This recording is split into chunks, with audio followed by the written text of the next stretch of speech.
മൂന്നാറിൽ സമരം ചെയ്ത തോട്ടം തൊഴിലാളികളുടെ മകന് ക്രൂരമർദ്ദനം. മൂന്നാറിലെ ചെറുകിട വ്യാപാരിയായ രാജേഷിനാണ് മർദ്ദനമേറ്റത്. കോൺഗ്രസ് പ്രവർത്തകരാണ് ആക്രമണത്തിന് പിന്നിലെന്ന് രാജേഷ് റിപ്പോർട്ടറോട് പറഞ്ഞു. വൈകിട്ട് 6 മണിയോടെ കടയിലേക്ക് ഇരച്ചെത്തിയ 30-അംഗ സംഘം കട തകർത്ത ശേഷം രാജേഷിനെ ക്രൂരമായി മർദ്ദിക്കുകയായിരുന്നു. തലയ്ക്കും കൈക്കും സാരമായി പരിക്കേറ്റ രാജേഷിനെ അടിമാലി താലൂക്ക് ആശുപത്രിയിൽ പ്രവേശിപ്പിച്ചു. കനന്തേവൻ പ്ലാന്റേഷൻ കടലാർ ഈസ്റ്റ് ഡിവിഷനിലെ തൊഴിലാളികളായ രാജേഷിന്റെ മാതാപിതാക്കൾ സമരത്തിൽ മുൻപന്തിയിലുണ്ടായിരുന്നു.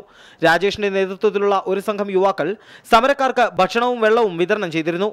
ഇവയൊക്കെയാണ് പ്രകോപനത്തിന് കാരണമായതെന്ന് രാജേഷ് പറഞ്ഞു. എല്ലാ കടയിലും പൈസ പിരിച്ച് എല്ലാ മക്കൾക്കും തണ്ണി സാപ്പാട് എങ്ങളോട് ഇതെല്ലാം பண்ணதுனால ஏன் இப்படி பண்ணான்னு சொல்லிட்டு காங்கிரஸ் கட்சியிலேருந்து ஒரு 15 பேர் வந்து என்னை கடைக்கு முன்னாடி வச்சு அடிச்சு என் கடையில் அடிச்சு நொறுக்கிட்டாங்க. സമരത്തിന് പിന്നാലെ നിരവധി പേർ തങ്ങളുടെ കുടുംബത്തെ ഭീഷണിപ്പെടുത്തിയിരുന്നതായി രാജേഷിന്റെ സഹോദരി വ്യക്തമാക്കി.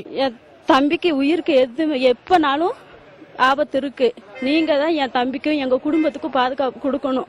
இது தயவு செய்து என் தம்பிக்கு பாதுகாப்பு தரணும் சார். ഇനിയും തങ്ങൾക്കെതിരെ ആക്രമണമുണ്ടാകുമെന്ന് ഇവർ ഭയപ്പെടുന്നുണ്ട്. നടപടി ആവശ്യപ്പെട്ട് രാജേഷിന്റെ മാതാപിതാക്കൾ മൂന്നാർ പോലീസിൽ പരാതി നൽകി. മൂന്നാർ സമരത്തിൽ പങ്കെടുത്തവരെയും ഐക്യദാർഢ്യം പ്രഖ്യാപിച്ചവരെയും തല്ലിയൊതുക്കാനുള്ള ശ്രമങ്ങൾ ആരംഭിച്ചിരിക്കുന്നു. ഇതിനെ ശക്തമായി പ്രതിരോധിക്കേണ്ടത് അനിവാര്യമാണ്. മൂന്നാറിൽ നിന്നും ക്യാമറാമാൻ എബിൻ സാബുവിനൊപ്പം യദു നാരായണൻ, റിപ്പോർട്ടർ.